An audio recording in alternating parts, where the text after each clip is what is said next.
L'embouchure qui est là n'est plus ensablée. C'est-à-dire, l'embouchure que vous voyez en face de vous là, qui est ensablée, souvent on a des pertes en vie humaine. Les bateaux vont se casser parce que par le passé, on avait pratiquement 10, 15, 20 mètres de profondeur. Maintenant, tu as 2 mètres de profondeur.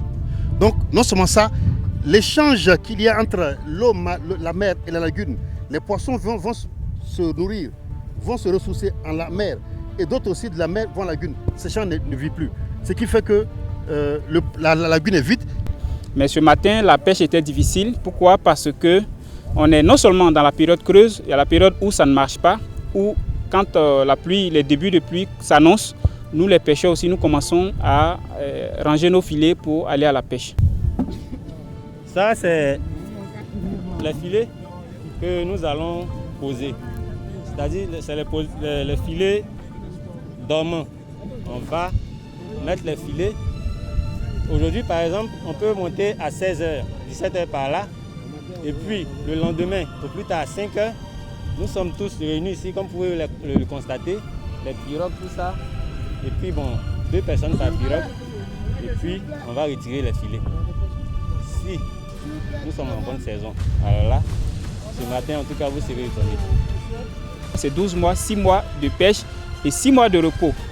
Pendant tous ces 6 mois de repos, de décembre à mai, nous sommes là et nous n'avons rien à faire. Et quand nous n'avons rien à faire, nous sommes obligés. On ne peut pas croiser les bras, s'asseoir à la maison. Nous venons souvent tenter pour voir s'il y a quelque chose. Mais en venant, nous avons à l'esprit que ce n'est pas sûr, ce n'est pas évident que nous puissions nous en sortir.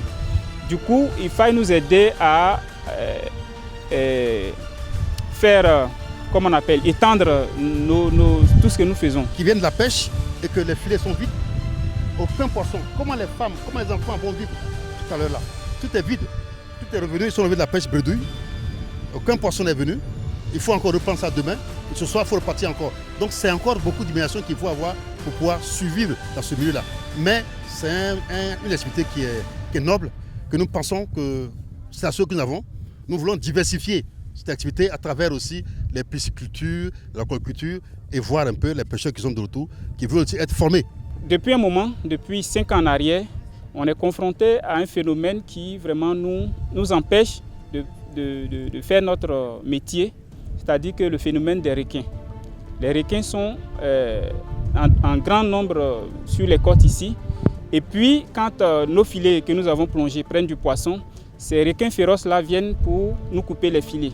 Je ne sais pas, on doit avoir plusieurs morceaux de filets quelque part, où on se retrouve matin avec quelques plombs seulement, quelques 5-6 mètres de filets qui nous restent, parce que toute la partie est enlevée par ces requins-là. Et pendant qu'il n'y a rien, si un filet a pu attraper 1 ou 2 poissons, ces requins-là viennent nous les arracher encore. Vous voyez, l'embouchure, dans le paravent, était de l'autre côté. Il y avait la profondeur.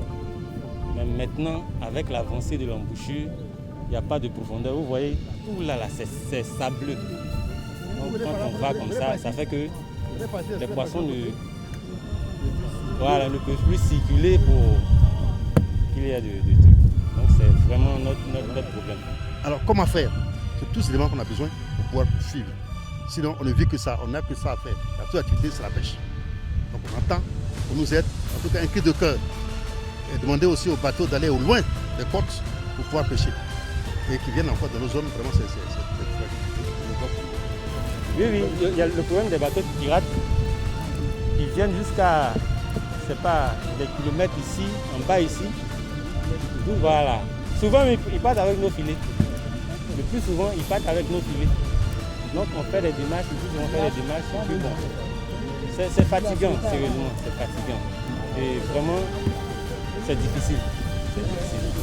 Dalaza bakra jele alela nyinim yo bakra jele tan tikaba yo le lom kai Dalaza bakra jele alela nyinim yo bakra jele tan tikaba ma yo le lom kai Dalaza bakra jele alela nyinim yo bakra jele tan tikaba ma yo le lom kai Dalaza bakra jele alela nyinim yo Bakra jele tanga baba mayo le loka.